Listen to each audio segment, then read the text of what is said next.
আসসালামু আলাইকুম এভরিওয়ান, নিয়ে আসলাম তোমাদের জন্য নতুন আরেকটি গল্প। আজকের গল্পের নাম হচ্ছে কাছে থেকেও দূরে তুমি। আর ভিডিওটা ইউটিউব থেকে দেখলে অবশ্যই চ্যানেলটা সাবস্ক্রাইব করে দিবা, আর যদি ফেসবুক পেজ থেকে দেখো তাহলে পেজটা অবশ্যই ফলো করে দিবা। তো চলো বেশি কথা না বলে গল্প শুরু করা যাক। নিষিদ্ধ পল্লীর এক আলোকসজ্জিত ঘরের বিছানায় অন্তরঙ্গ মুহূর্ত কাটাচ্ছে দুজন মানবী। যদিও সন্ধ্যের পরে এই জায়গাটার কোলাহল কিংবা ব্যস্ততা সব বেড়ে যায়, তবে ফিরোজের এই জায়গাটায় আসার কোনো নির্দিষ্ট সময় নেই। যখন মন চায় তখনই আসে। ফোনের শব্দে ফিরোজ বেশ বিরক্ত হলো নিজের কাজে বাধা সৃষ্টি হওয়ায়। ফিরোজ ফোনটা রিসিভ করতে চাইল, তবে টুম্পা ওকে ছাড়ল না। নিজের সাথে আরও ভালো করে জড়িয়ে নিল ফিরোজকে। ফিরোজও খুব বেশি পাত্তা দিল না, তবে মুহূর্তের ব্যবধানে আবারও ফোনটা শব্দ করে চেঁচিয়ে উঠল। এবারে ফিরোজ প্রচণ্ড বিরক্ত হলো, সেই সাথে টুম্পাও। টুম্পার থেকে নিজেকে ছাড়িয়ে নিয়ে ফোনটা কানে ধরে অপর পাশে থাকা ব্যক্তিকে উদ্দেশ্য করে অশ্রাব্য গালি দিয়ে বলল, তোরে বইলা আসি নাই যে আমারে যেন এখন কেউ বিরক্ত না করে।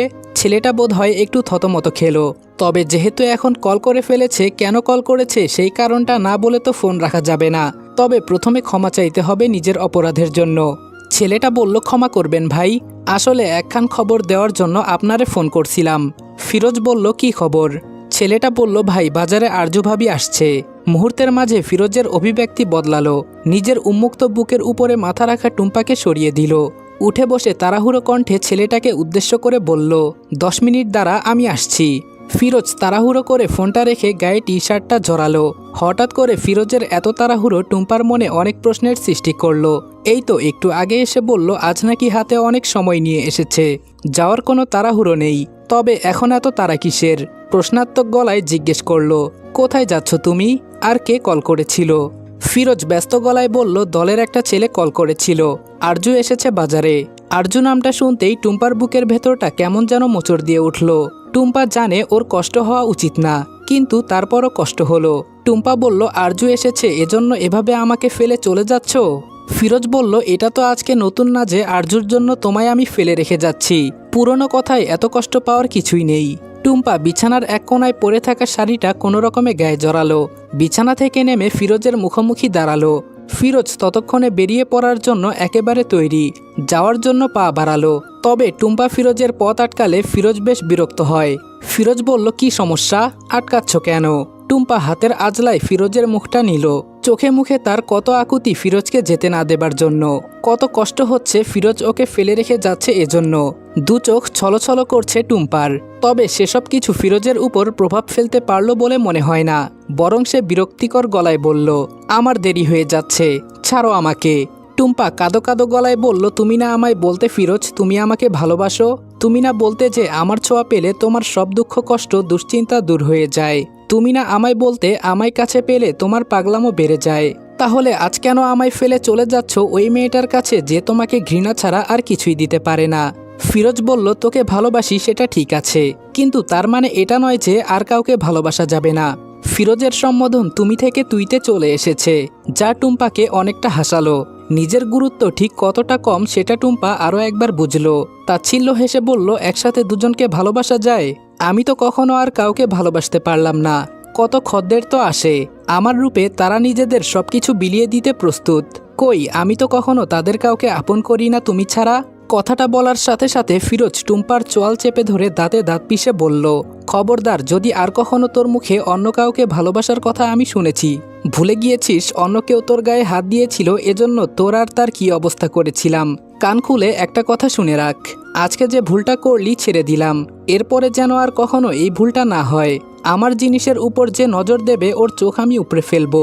এই যে ফিরোজ এত শক্ত করে টুম্পার চোয়ালটা চেপে ধরেছে, এতেও টুম্পার একটুও কষ্ট হলো না, বরং টুম্পার ভীষণ ভালো লাগলো। মনে হলো ফিরোজ ওর উপরে অধিকার দেখাচ্ছে, আর অধিকার তো সেখানেই দেখানো যায় যেখানে ভালোবাসা থাকে।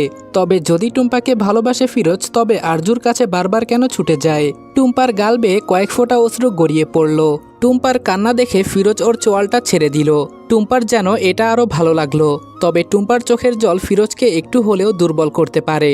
ফিরোজের সারা মুখে অজস্র চুমু খেয়ে বলল, আমি জানি তুমি আমাকে ভালোবাসো, তবে আরজুকে ছেড়ে দাও না, বিয়ে করে নাও আমাকে।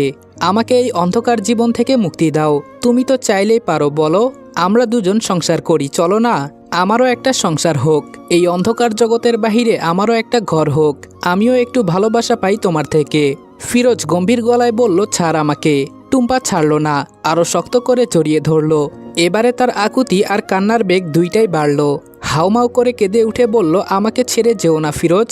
ওই মেয়ের কাছে তোমার বারবার ছুটে যাওয়া আমাকে খুব কষ্ট দেয়। আমার হৃদয়ের রক্তক্ষরণ হয়।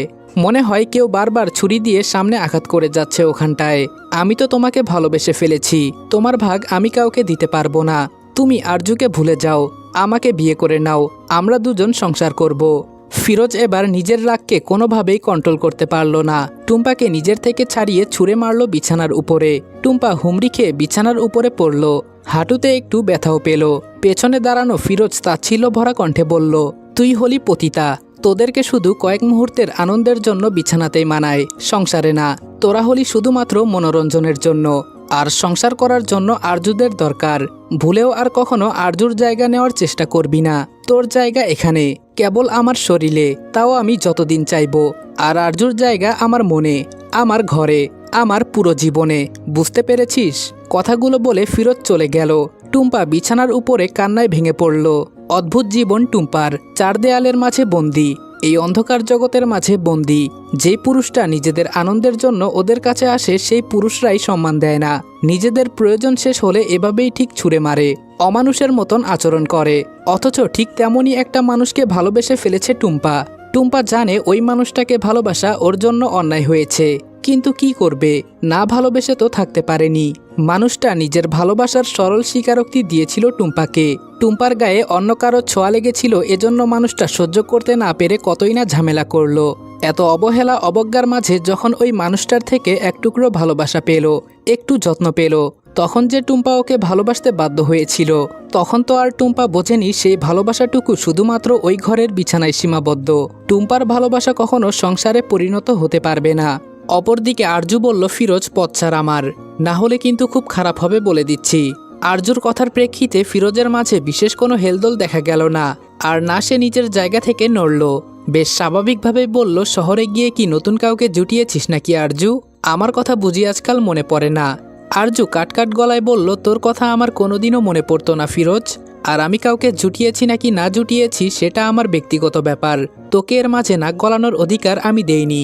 তুই আমার পথ ছাড়। ফিরোজ বলল, আমার হবু বউ তুই, তোর সম্পর্কে জানার আর বলার অধিকার আছে আমার। আরজু ব্যঙ্গাত্মক কণ্ঠে বলল, কি বললি তুই? তোর বউ? হাসালি ফিরোজ। এর চাইতে ভালো আমি রাস্তার কোনো কুকুরকে বিয়ে করে নেব, তবুও তোকে বিয়ে করব না। নিজের নামের সাথে তোর নামটা জড়ানোর আগে আমি গলায় দড়ি দিয়ে মরব, তবুও তোর মতো দুশ্চরিত্রের বউ হব না। আরজুর কথা শুনে ফিরোজ হো হো করে হেসে উঠল। হয়তো কটাক্ষ করলো আরজুকে। কোনো মজবুত খুঁটি ছাড়া আরজুর কণ্ঠের তেজটা যেন ফিরোজের কাছে খুবই হাস্যকর মনে হলো। আরজুর কাছে ফিরোজের এই হাসিটা খুব নোংরা লাগলো। অবশ্যই এই ছেলেটার প্রতিটা বিষয় আরজুর নোংরা লাগে। ফিরোজ নিজের হাসি থামিয়ে বলল, বউ তো তুই আমারই হবি, ঠিক যেমন তোর বোন আমার ভাইয়ের বউ হচ্ছে। আরজু বলল, আমাকে আপার মতন দুর্বল ভাবিস না ফিরোজ। তোর থেকে মুক্তি পাওয়ার জন্য যদি আমি নিজে মরতে পারি, তাহলে প্রয়োজনে তোকেও মারতে পারি। তোর ভাইকে বলে দিস যেন ওই বুড়ো আমার আপার সাথে ভালো ব্যবহার করে, না হলে ওর কপালে দুঃখ আছে।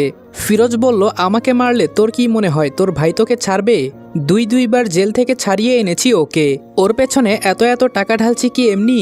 আরজু বলল, আমি কি তোকে একবারও বলেছি যে ওকে মারতে পারবো না? ওকে যদি নিজের ভাই ভাবতাম তাহলে মারতে পারতাম না, কিন্তু আমি ওকে এই সমাজের কলঙ্ক মনে করি, যাকে মারতে আমার একটুও ভাবতে হবে না। ফিরোজ বলল, সবকিছু এত সহজ ভাবিস না। যতই হোক দিন শেষে আমার ক্ষমতা আর শক্তির কাছে তুই খুবই নগণ্য। তোকে আমার থেকে বাঁচানোর মতন কেউ নেই। ওই দেখ দূরে তোর ভাই দাঁড়িয়ে আছে, তোর জন্য না আমার জন্য। তুই ডাকলেও আসবে না। আরজু একবার ওদের থেকে একটু দূরে চায়ের দোকানে বসে কয়েকজন ছেলের সাথে আড্ডারত পৃথুলের দিকে তাকালো। ভাইয়েরা নাকি বোনদের রক্ষা কবচ হয়, নিজের জীবন দিয়ে হলেও নাকি বোনের সম্মান রক্ষা করে।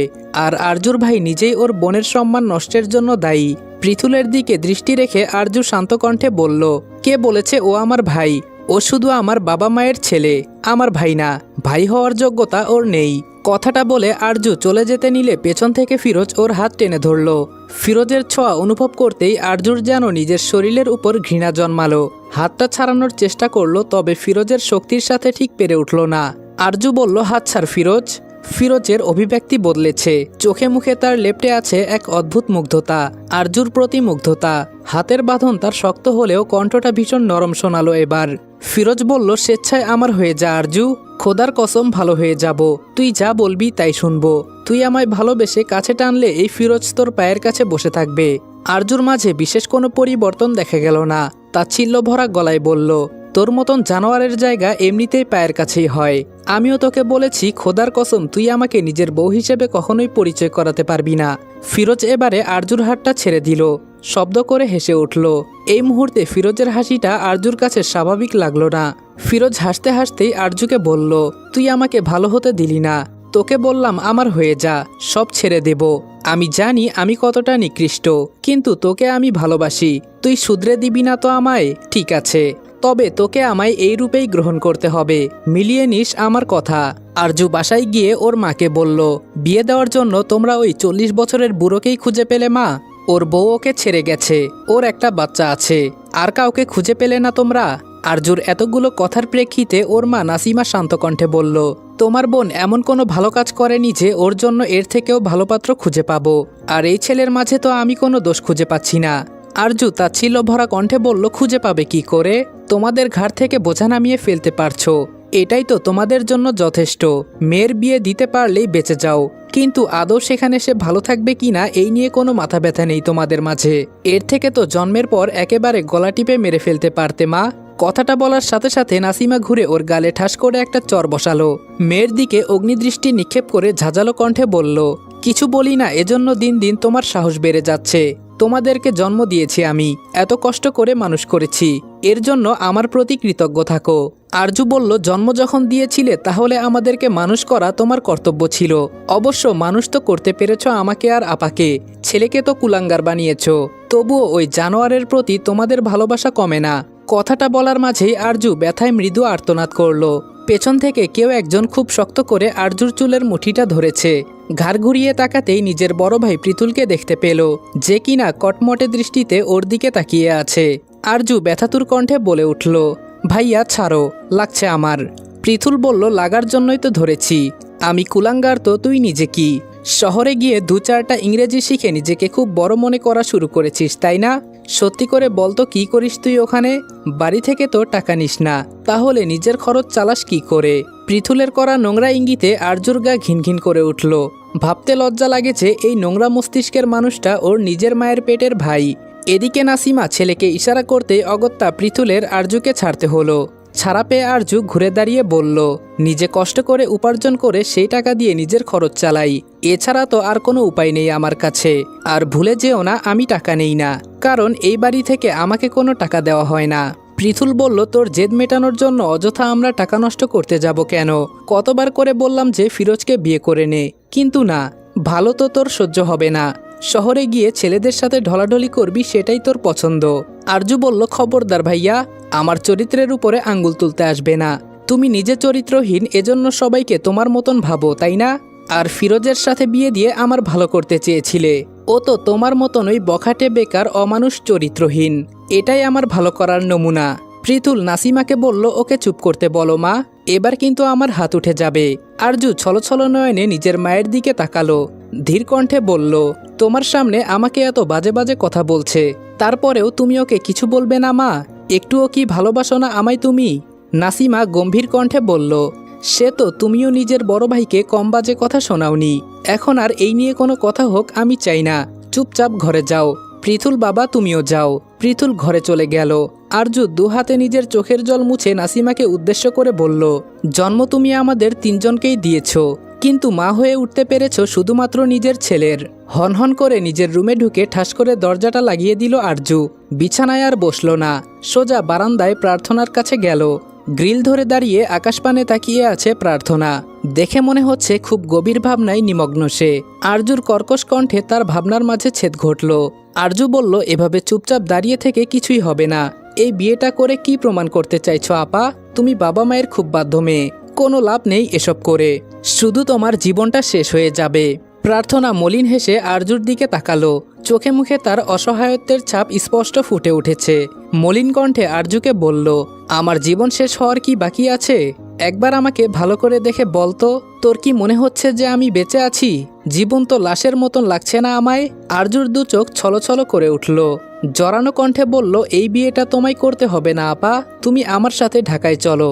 আমি তোমার সব খরচ চালাবো। দরকার পড়লে দুই বোন একবেলা না খেয়ে থাকবো, তাও তোমায় এই অশান্তির মাঝে আমি থাকতে দেব না।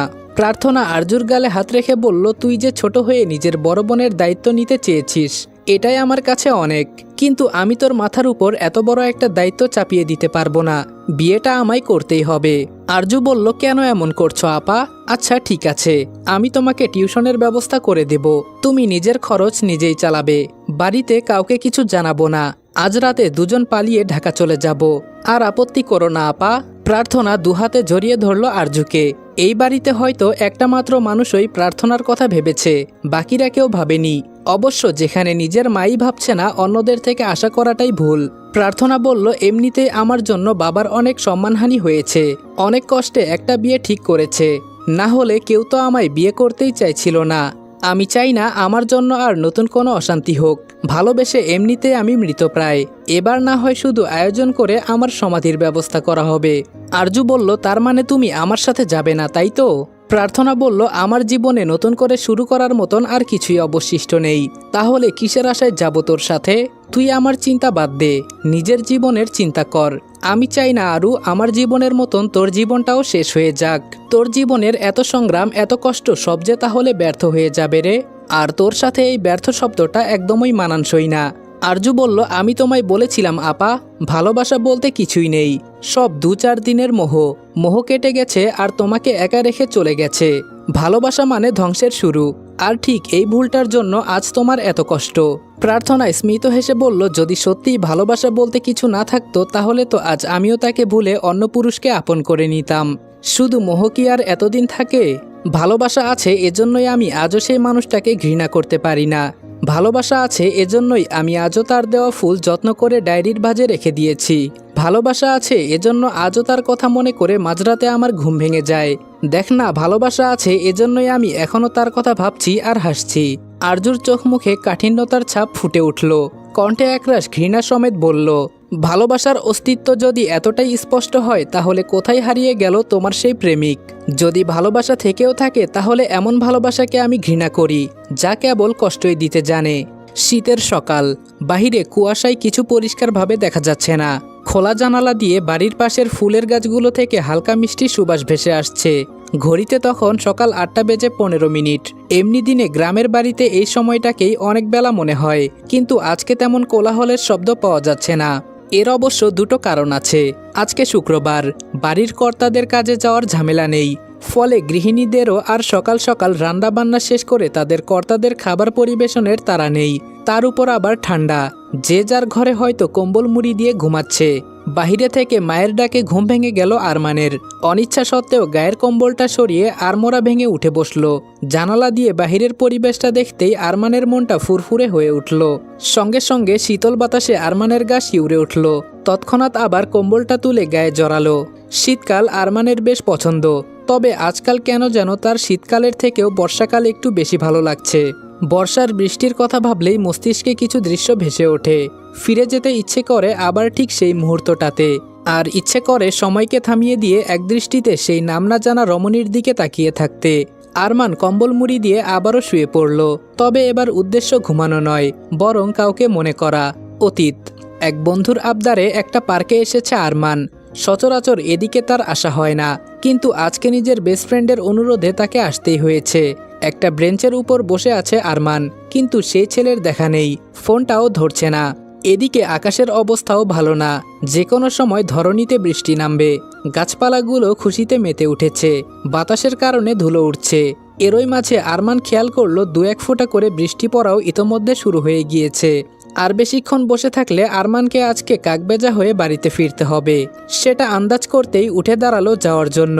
মনে মনে হাজারটা গালি দিল নিজের বন্ধুকে, সাথে প্রতিজ্ঞা করলো যে আর কোনোদিন বন্ধুর ডাকে এই জায়গাতে আসবে না। আরমানের এসব ভাবনার মাঝেই তুমুল বেগে বৃষ্টি শুরু হলো। আশেপাশে 2-1 জন মানুষ যা অবশিষ্ট ছিল, তারাও একটা ছাউনির আশায় ছুট লাগালো। ওদের পিছু পিছু আরমানও ছুটতে লাগলো, কিন্তু কয়েক সেকেন্ডের বৃষ্টিতেই সে প্রায় ভিজে গেছে। ফলস্বরূপ কোনো ছাউনির নিচে যাওয়ার জন্য তার মাঝে আর কোনো তারা দেখা গেল না। বৃষ্টিটা উপভোগ করতে লাগলো। হুট করে কানে একটা মিষ্টি গলার গানের আওয়াজ ভেসে এলো আরমানের, কিন্তু আশেপাশে তো কাউকে দেখা যাচ্ছে না। এবার মনোযোগ দিয়ে কণ্ঠের উৎপত্তি স্থল খোঁজার চেষ্টা করলো। আশেপাশে তাকিয়ে দেখলো কোনো ছাউনিও নেই। তাহলে বৃষ্টির মাঝে কোন পাগল গান গাইছে?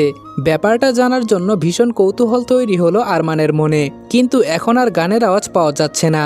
আরমান বিরক্তিতে নাকমুখ কুঁচকে ফেলল। মিনিট খানেকের ব্যবধানে আবারও আরমানের কানে সেই একই কণ্ঠটা ভেসে এলো। আশেপাশে তাকাতে আরমান ডান দিকে গাছপালার ডালের ফাঁকফোকর ভেদ করে কালো চুড়িদার পরা এক জোড়া পা দেখতে পেল।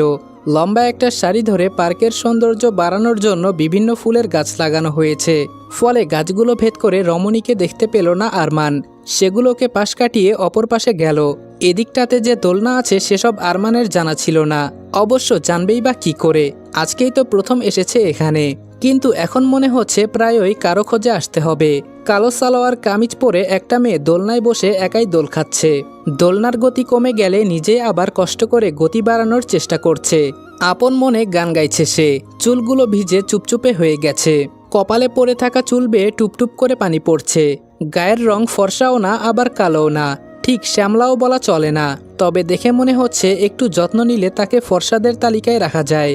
মুখের 2-3 জায়গায় তার ব্রণের দাগ, নাকের ঠিক উপরে একটা কালো তিল। মেয়েটা যে দেখতে খুব সুন্দর তেমন না, তবে সুন্দর, এবং যতটুকু সুন্দর তাতেই আরমানের দৃষ্টি থমকাতে বাধ্য। মেয়েটা আশেপাশে কারো উপস্থিতি এখনো খেয়াল করেনি। অবশ্য না করারই কথা, সে তো চোখ দুটো বন্ধ করে আপন মনে গান গাইছে। আরমানও আলাদা কোনো শব্দ করেনি, যার দরুন মেয়েটা তার উপস্থিতি লক্ষ্য করবে। এদিকে বৃষ্টি আর বাতাস দুটোর বেগই ক্রমশ বাড়ছে। ক্ষণে ক্ষণে আবার মেঘের গর্জনের আওয়াজও পাওয়া যাচ্ছে। আরমানের খুব ইচ্ছে করছে মেয়েটার সাথে কথা বলতে, কিন্তু কিভাবে শুরু করবে বুঝে উঠতে পারছে না। অনেক ভেবে সাহস সঞ্চয় করে বলেই ফেলল। মনটা বোধহয় অন্য কাউকে দিয়ে দিয়েছেন, সেজন্য আর কিছুতেই লাগছে না সেটা। কিংবা হয়তো কোনো অসুখে মনটা মরে গেছে। ঠিক বললাম তো? অপরিচিত পুরুষালী কোনো কণ্ঠস্বর কানে যেতেই আরজুর গানের গলা থেমে গেল। ওড়না দিয়ে মাথাটা ঢেকে সঙ্গে সঙ্গে উঠে দাঁড়িয়ে যাওয়ার জন্য উদ্যত হতেই পেছন থেকে আরমান বলে উঠল, প্রশ্নের উত্তর না দিয়েই চলে যাচ্ছেন?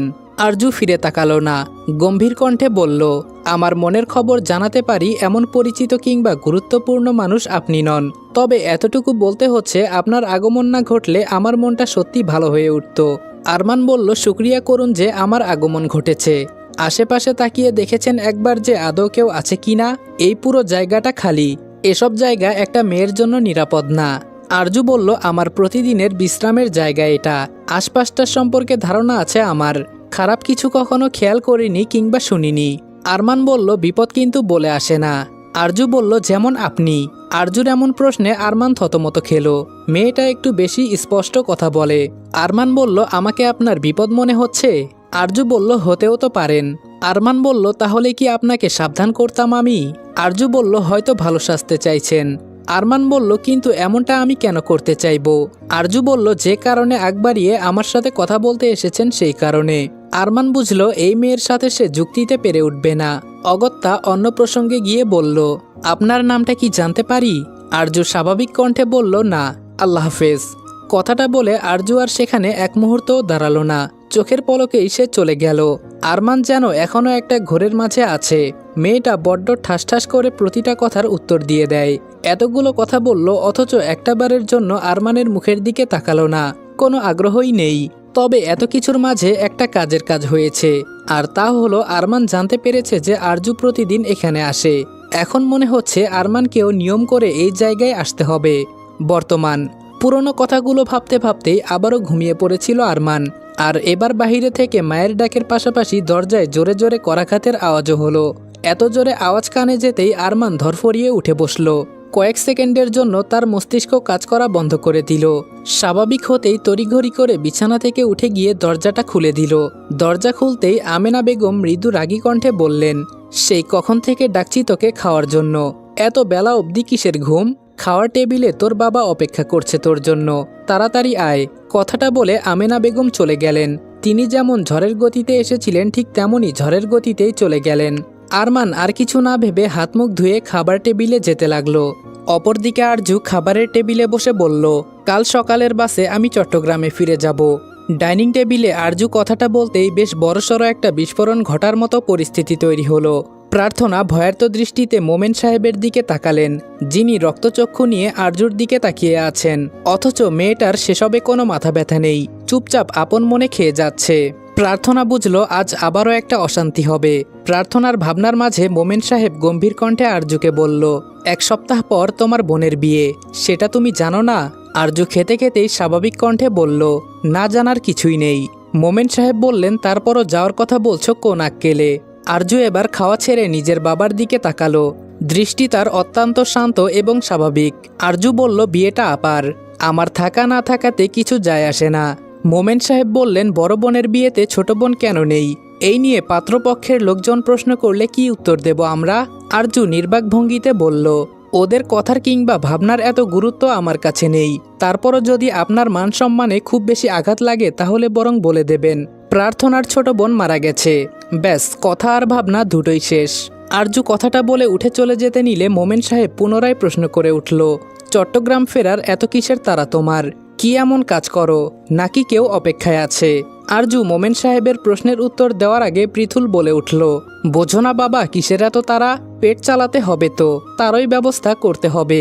হয়তো আগে থেকে অনেককে বলে রেখেছিল, তাই এখন ফেরত যাওয়ার ভীষণ তারা। পৃথুলের এমন নোংরা কথা শুনে প্রার্থনার নিজেরই ভীষণ লজ্জা হলো।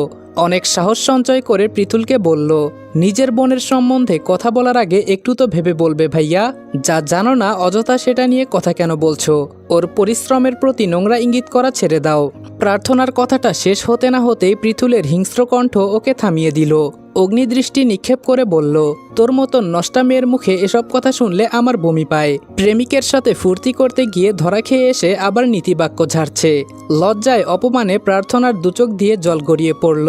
কোনো ভাই যে নিজের বোনকে এভাবে অপমান করতে পারে সেটা পৃথুলকে না দেখলে হয়তো কেউ বুঝবে না, তাও আবার মা বাবার সামনে।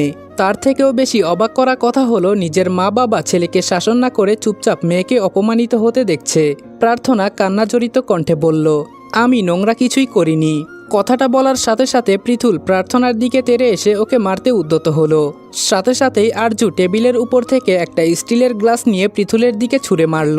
অনেকটা জোরেই মেরেছে। ব্যথা না পেলেও এতে পৃথুলকে আটকাতে সফল হলো আরজু। আরজু না আটকালে আজকে আবারও প্রার্থনাকে নিজের ভাই নামক কসাইয়ের হাতে মার খেতে হতো। এদিকে আরজুর করা আঘাতে পৃথুল যেন আরও বেশি হিংস্র হয়ে উঠল। এবার আরজুর দিকে তেড়ে যেতে নিলে আরজু টেবিলের ওপর থেকে একটা কাঁটা চামচ হাতে নিয়ে সাবধানী গলায় পৃথুলকে উদ্দেশ্য করে বলল, আর এক পা যদি আমার দিকে এগিয়েছ তুমি, আমি কিন্তু আজ সত্যি ভুলে যাব যে মানুষ হত্যা পাপ। এই পাপই কিন্তু আমি করব। যদি আমার গায়ে আজ তোমার হাত পড়েছে তবে আমি কিন্তু তোমার শরীর থেকে রক্ত বের করতে আজ 2 বার ভাববো না। পৃথুল আবারও ক্ষিপ্ত গলায় আরজুকে কিছু বলতে নিলে মোমেন সাহেব ধমক দিয়ে থামিয়ে দিলেন। রাগী কণ্ঠে বললেন, কি শুরু করেছো তোমরা? যার যা ইচ্ছে হচ্ছে তাই করছো, যা ইচ্ছা তাই বলছো। আমি তো এখানে উপস্থিত আছি নাকি? আরজু তাচ্ছিল্য ভরা কণ্ঠে বলল, আপনি না বললে তো বুঝতামই না যে আপনি এখানে উপস্থিত আছেন। তা কেন আছেন? আমার মায়ের এই গর্ভের কলঙ্কটা আমার সাথে কি করে সেসব দেখতে, নাকি নতুন করে আবার আপনিও কোনো তামাশা করবেন? মোমেন সাহেব বললেন, নিজের সীমা ছাড়িও না আরজু। আরজু বলল, এই কথাটা আগে নিজের ছেলেকে বলুন। আর এই যে সৎ নীতিবান ভদ্র সুশীল পৃথুল হাসান, তোমাকেই বলছি, আপা কোনো নষ্টামি করতে গিয়ে ধরা পড়েনি। তোমরা একটা স্বাভাবিক বিষয়কে নিজেদের স্বার্থে কাজে লাগানোর জন্য রংচং মাখিয়ে সেটাকে নোংরা করে তুলেছ।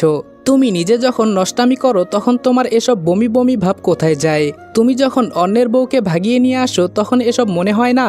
আপা অন্তত তেমন কারো বরের সাথে প্রেম করেনি। তোমাকে দেখলে না আমার বমি পায়। পৃথুল বলল, বাবা আরজুকে থামতে বলো, এরপর কিন্তু তুমি আমায় আটকাতে পারবে না।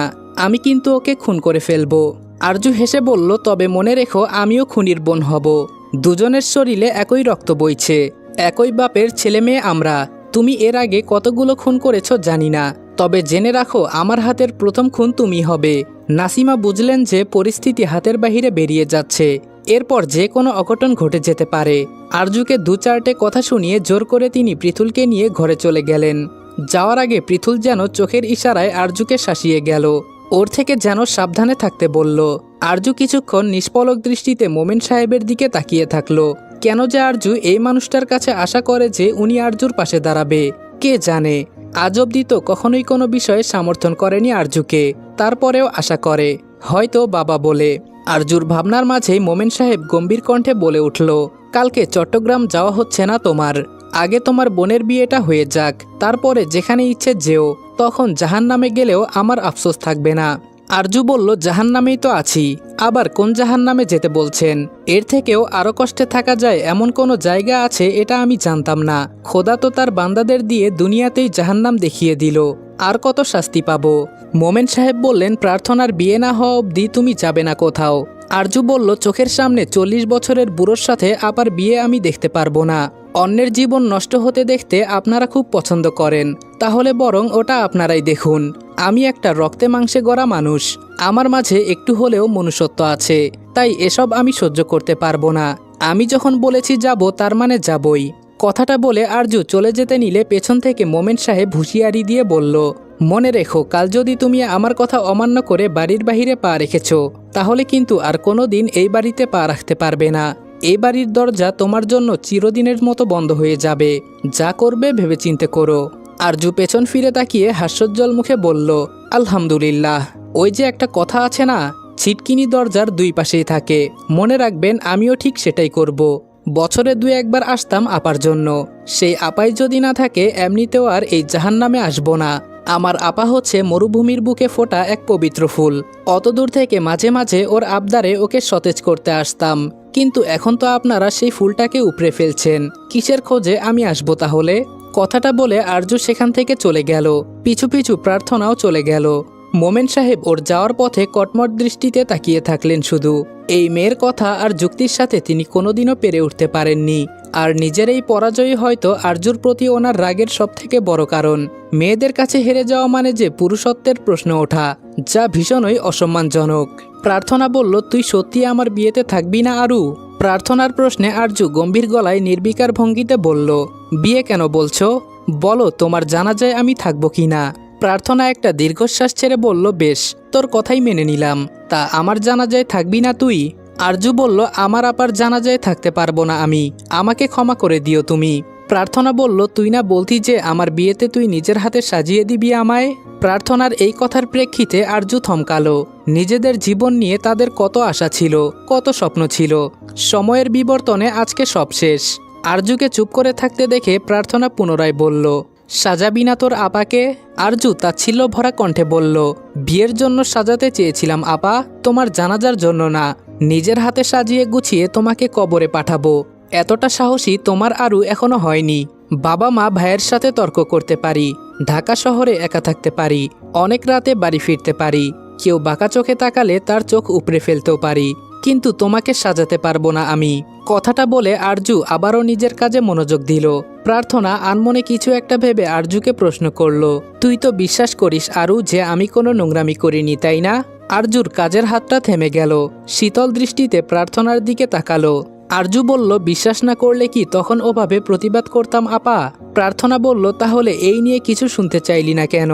আরজু বলল, নিজের আপাকে আমার এসব নোংরা প্রশ্ন করতে বিবেকে বাঁধবে। সবথেকে বড় কথা, আমি জানি তুমি খারাপ কিছু করতে পারো না, তাহলে অযথা জিজ্ঞেস করতে যাব কেন? প্রার্থনা বলল, আমি যখন কলেজে যেতাম, ওই সাহিত্য আমাকে এক নজর দেখার জন্য রাস্তায় রোজ দাঁড়িয়ে থাকতো। জানিস, শুধু আমায় দেখত, কখনো কথা বলার চেষ্টা করেনি, আর না কখনো পিছু নিত। এরকম চলতে চলতে কেমন করে যেন আমারও ওকে ভালো লাগতে শুরু করলো।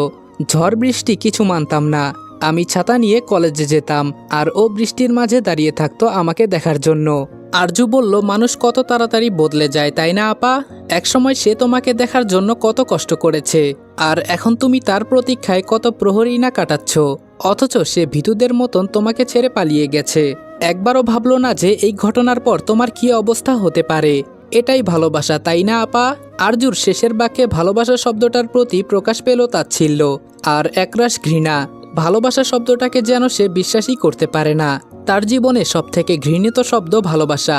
প্রার্থনা বলল, জানিস আরু, সেদিন সবকিছু যেন আগে থেকেই ঠিক ছিল। ভাইয়ারা যেন আগে থেকেই জানতো যে আমি ওখানে থাকব। প্রার্থনার এমন কথা শুনে আরজু ভ্রু কোঁচকালো। সন্দেহ কণ্ঠে বলল, তুমি বলতে চাইছো ফিরোজরা এসব করেছে? প্রার্থনা বলল, আমি নিশ্চিত না, তবে আমার এটাই সন্দেহ হচ্ছে। আরজু বলল, কেন সন্দেহ হচ্ছে? প্রার্থনা বলল, যখন আমি ওর সাথে দেখা করার জন্য দুপুরে সবার আড়ালে বাড়ি থেকে বের হয়েছিলাম তখন আমার কোনো সমস্যা হয়নি। ওই সময়টাতে রোজ বাড়ির উঠোনে ফিরোজ আর ভাইয়া দলবল নিয়ে বসে থাকে। আমাকে অনেক লুকিয়ে বের হতে হয়, কিন্তু সেদিন ফাঁকা ছিল। সেদিন আমরা প্রথম পুকুর পাড়ের কাছে পুরনো বাড়িটার কাছে দেখা করেছিলাম। সচরাচর ওই জায়গাটা কখনো ফাঁকা থাকে না, কিন্তু সেদিন ছিল। আরজু বলল, আর কিছু না? প্রার্থনা বলল, মা আমাকে বের হতে দেখেছিল, কিন্তু কোনো প্রশ্ন না করে তাড়াতাড়ি বাড়ি ফিরতে বলেছিল। আমি আর সাহিত্য দুজনে শুধু স্বাভাবিক কথাবার্তা বলছিলাম। হুট করে ফিরোজের ছেলেরা এসে হট্টগোল শুরু করে দিল। এরপর মানুষজন জড়ো হয়ে যাওয়ার পর ওকে মারতে আরম্ভ করলো। সবাইকে শুনিয়ে শুনিয়ে বলছিল যে ভর দুপুরে পুরনো বাড়িতে নোংরামি করছি। ঘৃণায় আরজুর শরীর রিরি করে উঠল। নিজের রাগটুকু নিয়ন্ত্রণ করে বলল, তারপর? প্রার্থনা বলল, তারপর ভাইয়া বাবাকে নিয়ে এলো। ফিরোজ বলল, আমাদের দুজনকে নাকি ওই পুরনো ঘরে একসঙ্গে পেয়েছে। আর আশ্চর্যজনকভাবে ঘরের দরজার তালা খোলা ছিল, কিন্তু আমরা যখন গিয়েছিলাম তখন দরজাটা বন্ধ ছিল। ওই ঘটনার পরে আর সাহিত্যের সাথে আমার দেখা হয়নি। গ্রামের সবাই বলে বিচারে নাকি ও সব আমার দোষ বলেছে। আমি নাকি জোর করে ওর সাথে শারীরিক সম্পর্ক করতে চেয়েছিলাম। আরজু বলল, থামো আপা, দয়া করে থামো, আমি আর শুনতে পারছি না। এরপরও তুমি ওই লোকের সাফাই গাইবে? আরজুর প্রশ্নের প্রেক্ষিতে প্রার্থনা শক্ত গলায় বলল, হ্যাঁ গাইব। তার কারণ ও যদি নিজে বাঁচার জন্য এমনটা করত তাহলে নিজ মুখে নোংরামির কথাটা স্বীকার করলো কেন, যেখানে এমন কিছু ঘটেইনি? এই কথাটা স্বীকার না করলে তো ওর নিজেকে প্রমাণ করতে আরো সুবিধা হতো, তাই না? আরজু বলল, বেশ, মেনে নিলাম তোমার কথা, কিন্তু আমার প্রশ্ন একটাই, উনি যদি তোমাকে এতই ভালোবেসে থাকেন তাহলে এখন কোথায়? ছেড়ে গেলেন কেন? এই পর্যায়ে এসে প্রার্থনা থেমে গেল। এই প্রশ্নের উত্তর তো ওর নিজের কাছেও নেই। প্রার্থনা তো নিজেই হাতড়ে বেড়াচ্ছে ওর উত্তর। ওকে চুপ থাকতে দেখে আরজু নির্জীব কণ্ঠে বলল, তোমার ভালোবাসা হেরে গেছে আপা। আমি জানি পুরো ব্যাপারটার সাথে ফিরোজ আর আমাদের কুলাঙ্গার ভাই জড়িত। আর আমি এটাও জানি তোমার উনিও খুব ভালোভাবে এসব কিছু জানতেন। এখন উনি কিসের ভয়ে না লোভে পড়ে এমন করেছেন সেটা আমি জানি না, তবে উনিও অপরাধী। কথাটা বলে আরজু উঠে বারান্দায় চলে গেল। প্রার্থনা ফ্যালফ্যাল করে সেদিকে তাকিয়ে থাকলো। মনে মনে ভাবল, সত্যিই কি আমি ভুল মানুষকে ভালোবেসেছিলাম? রাত তখন ৩টা বাজে। এই সময়টাকে অবশ্য মাঝরাতই বলা চলে। ঘরের দরজায় খুব হালকাভাবে করাঘাতের শব্দ পেতেই আরজু আর প্রার্থনার ঘুম ভেঙে গেল। আরজু চোখ খুলে বালিশের পাশ থেকে ফোনটা হাতে নিয়ে সময়টা দেখতেই চোখ দুটো বড় বড় হয়ে গেল। আরজু প্রথমে ভেবেছিল হয়তো সকাল হয়ে গেছে, সেজন্য মা ঘুম থেকে উঠতে বলছে। আরজু বিস্ময় ভরা দৃষ্টিতে পাশে থাকা প্রার্থনার দিকে তাকালো। প্রার্থনা ইশারায় সময়টা জিজ্ঞেস করতে আরজু বলল ৩টে বাজে। সঙ্গে সঙ্গে প্রার্থনার চোখ কপালে উঠে গেল। দুজনেই এবার একটু ভয় পেল। দরজায় করাঘাতের শব্দটা এখন দুজনের কানে ভয়ঙ্কর লাগছে। এত রাতে তো কখনো কেউ আসেনি, আর না আজকে আসার কথা। আরজু কাঁথাটা সরিয়ে উঠে দাঁড়িয়ে ধীর পায়ে দরজার দিকে এগিয়ে গেল। এই সাহসী মেয়েটারও আজ ভীষণ ভয় করছে। এই বাড়িতে নিজের মানুষগুলোই যে ওদের শত্রু। দরজার কাছে দাঁড়িয়ে আরজু মৃদু কম্পিত গলায় আগন্তুকের পরিচয় জানতে চাইল, কিন্তু কারো কণ্ঠ শুনতে পাওয়া গেল না। এবারে আর না খুলে উপায় নেই। আরজু লম্বা একটা শ্বাস ফেলে মনে মনে সাহস সঞ্চয় করে দরজাটা খুলল। দরজাটা খুলতেই হন্তদন্ত পায়ে ভেতরে প্রবেশ করে দরজাটা বন্ধ করে দিলেন নাসিমা। এই সময় ওনাকে এই ঘরে দেখে বিস্ময়ে দুই বোনেরই মুখ হা হয়ে গেল। কিন্তু নাসিমার চোখ মুখের অবস্থা একদমই ভালো লাগছে না। মনে হচ্ছে কোনো একটা বিষয় নিয়ে খুব চিন্তা কিংবা ভয়ে আছেন। কপালে বিন্দু বিন্দু ঘামের দেখা পাওয়া যাচ্ছে। সেগুলো আঁচলে মুছে নিয়ে আরজুকে উদ্দেশ্য করে ধীর গলায় বললেন, নিজের স্বপ্ন পূরণ করতে চাইলে এখনই তোমায় সারা জীবনের মতো এই বাড়ি ছেড়ে চলে যেতে হবে। নাসিমার মুখ থেকে এমন কথা শুনে দুই বোনই ভরকালো। এইমাত্র ঘুম থেকে উঠেছে, তার ওপর আবার এমন অপ্রত্যাশিত কথা যেন ওদের মস্তিষ্ক ঠিক নিতে পারছে না। আরজু বলল, মা কি হয়েছে? একটু স্পষ্ট করে বলো তো আমায়। নাসিমা আরজুর মুখ চেপে ধরে চাপা গলায় বললেন, আস্তে কথা বলো, কেউ শুনে ফেললে আমরা কেউই আর বাঁচতে পারবো না। প্রার্থনা আর আরজু দুজনের ভ্রুদয়ের মাঝে গভীর ভাঁজের সৃষ্টি হলো। আরজু নিজের মুখ থেকে মায়ের হাতটা সরিয়ে গম্ভীর গলায় বলল, ভয় পেও না, ঠিকভাবে বলো কি বলতে চাইছো। নাসিমা বেগম বললেন, আজকে তুমি তোমার বাবা ভাইকে যে অপমান করলে তুমি কি ভেবেছ ওরা এর প্রতিশোধ নেবে না? ফিরোজের সাথেও তো ঝামেলা করেছ, ও কি চুপ করে থাকবে বলে তোমার মনে হয়? আরজু বলল, কি করবে, মেরে ফেলবে আমায়? নাসিমা বেগম বললেন, প্রয়োজনে সেটা করতেও ওদের হাত কাঁপবে না। ফিরোজ অন্য জায়গায় গিয়েছে, এজন্য আজকে বেঁচে গেলে।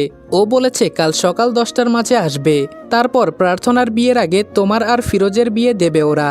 তাই বলছি সকাল হওয়ার জন্য অপেক্ষা করো না, এই নরকের মাঝে ফাঁসতে না চাইলে বেরিয়ে যাও। ওরা সকাল 8টার আগে ঘুম থেকে ওঠে না, কিন্তু তোমাকে পাহারা দেওয়ার জন্য কাল উঠতেও পারে। আরজুর মাথা কাজ করা বন্ধ করে দিল। এত রাতে একা একটা মেয়ে কি করে যাবে? বাসের টিকিট কাটাও শেষ, এদিকে হাতে বেশি টাকা পয়সাও নেই। সবথেকে বড় কথা, এই সময়টা একটা মেয়ের জন্য বাহিরের পরিবেশ একটুও নিরাপদ না। আরজু নিজেকে যতই সাহসী হিসেবে দাবি করুক, কিন্তু এই বিষয়গুলোতে সে খুব ভীতু। পশুগুলোর সাথে একা পেরে উঠবে না যে। ধপ করে বিছানায় বসে পড়ল। প্রার্থনা উৎকণ্ঠিত গলায় নাসিমাকে বলল, কিন্তু মা, এত রাতে আরু একা একা কি করে যাবে? নাসিমা আরজুর দিকে তাকিয়ে দৃঢ় কণ্ঠে বলল, পারবে, ও সব পারবে। আরজু যেন নিজেই সাহস করে এই কথাটা বলতে পারছে না, আবার ভয় করছে এটা ভেবেও যদি ফিরোজের লোকেরা ওকে ধরে ফেলে। কথার জোরে তো ওদের সাথে পেরে ওঠা সম্ভব না। আরজুকে চুপ করে থাকতে দেখে নাসিমা তাড়া দিয়ে বলল, চুপ করে বসে আছো কেন? তৈরি হও তাড়াতাড়ি, খুব দরকারি জিনিসগুলো নিয়ে যাও, শুধু এত ভেবো না। এখন দেরি করলে আর কখনো নিজের জীবন নিয়ে ভাবার সুযোগ পাবে না। এতদিন সবার সাথে লড়াই করেছো, নিশ্চয়ই বন্দি জীবন কাটানোর জন্য না?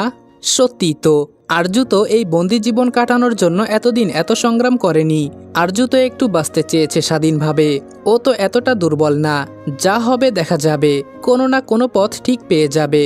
তাড়াহুড়ো করে প্রার্থনার বোরকা আর হিজাব পরে মুখ ঢেকে ফেলল, শুধু চোখ দুটো বের করে রাখলো।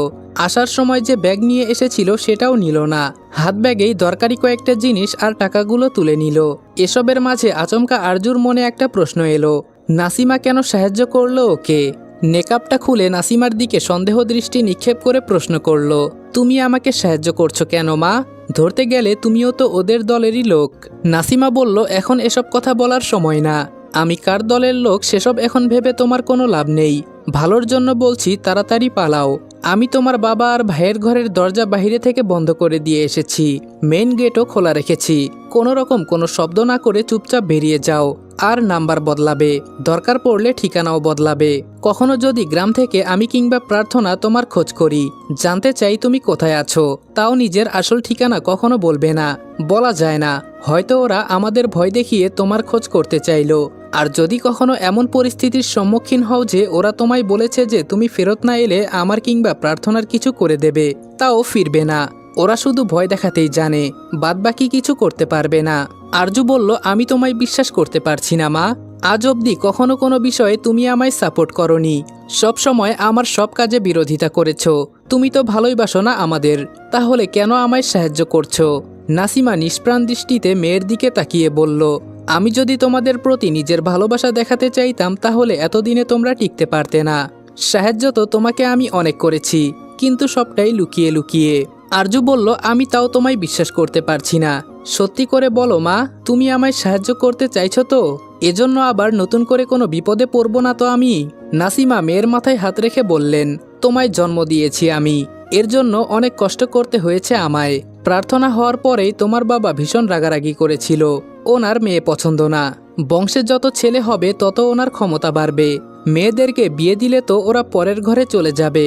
ওরা শুধুমাত্র দুর্বলতা, ওরা কখনো তার হাতে টাকা এনে দিতে পারবে না, বরং ওদের পেছনে আরও তাকে টাকা খরচ করতে হবে।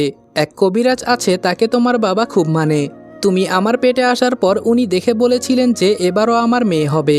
তোমার বাবা সেসব শুনে অনেক রাগারাগি করেছিল, আমার গায়ে হাতও তুলেছিল এবং বলেছিল যেন তোমাকে জন্ম না দেই, কিন্তু আমি সেসব করিনি। তুমি আমার পেটে থাকাকালীন অনেক লড়াই করেছি আমি, সেজন্যই বোধ হয় তুমি নিজেও এখনো এত লড়াই করার শক্তি পাও। আর কখনো বিশ্বাস করতে হবে না আমায়, এই প্রথম আর শেষবারের জন্য বিশ্বাস করে চলে যাও। আর কোনোদিন এই গ্রামে পা রেখো না। ওরা তোমাকে প্রার্থনার অজুহাত দিয়ে ডাকতে পারে, তারপরেও এসো না। নিজের যত্ন নিও এবং ভালো থেকো। আরজুকে দেখতে ভীষণ অনুভূতিহীন মনে হলো। ভীষণ স্বাভাবিক কণ্ঠে বলল, তোমাকে আর আপাকে রেখে চলে যাব, ওরা তো তোমাদেরও কোনো ক্ষতি করতে পারে। নাসিমা বলল, সেসব আমরা বুঝে নেব, তুমি যাও। আর একটা কথা, আর কখনো তোমায় বলার সুযোগ পাবো কিনা জানি না, তবে একটা কথা মনে রেখো, তুমি আমার মেয়ে, তোমায় ভালোবাসি আমি। কখনো হয়তো সেভাবে প্রকাশ করতে পারিনি, কিন্তু তোমাকে আমি ভালোবাসি। আমার সারা জীবনে যত কষ্ট হয়নি তার থেকে অনেক বেশি কষ্ট হয়েছে তোমাকে এই পৃথিবীতে আনতে। যা করেছি তোমার ভালোর জন্যই করেছি। সময়টা তখন ভোর 5টা। সেই মাঝরাতে গ্রামের রাস্তায় গাড়ি পাওয়া ছিল অসম্ভব ব্যাপার প্রায়। তবে ভাগ্য সহায় হয়েছিল। বাস স্ট্যান্ডে এসে জানতে পারল যে প্রথম বাস ছাড়বে 5:30টায়। কোনো উপায় নেই আরজুর কাছে অপেক্ষা করা ছাড়া। একবার ঢাকার বাসে উঠতে পারলে অনেকটা নিশ্চিত হয়ে পড়বে। ভেঙে ভেঙে যাওয়াটা একটু রিস্কের হয়ে যেতে পারে। কাউন্টারে গিয়ে বসে রইল। দুশ্চিন্তাগুলো সব একেবারে জেঁকে ধরেছে। আরজু না হয় বেঁচে চলে এলো, কিন্তু সকালে ঘুম থেকে ওঠার পর যখন বাবা ওকে পাবে না, তখন তো সব রাগ দেখাবে প্রার্থনার উপরে। কে জানে ওর মা বলবে কিনা যে উনি আরজুকে পালাতে সাহায্য করেছে। যদিও নাসিমাকে কেউ সন্দেহ করবে না, যদি না উনি নিজ থেকে কিছু বলেন। কিন্তু প্রার্থনাকে সন্দেহ করার যথাযথ কারণ আছে। যদি ওকে মারে, যদি ওর কোনো ক্ষতি করে, বা নাসিমারই কোনো ক্ষতি করে দেয়, না আর ভাবতে পারছে না আরজু। একটু ফোন করে যে খোঁজ খবর নেবে কেমন আছে, কোনো ঝামেলা হয়েছে কিনা, সেই উপায়টাও নেই।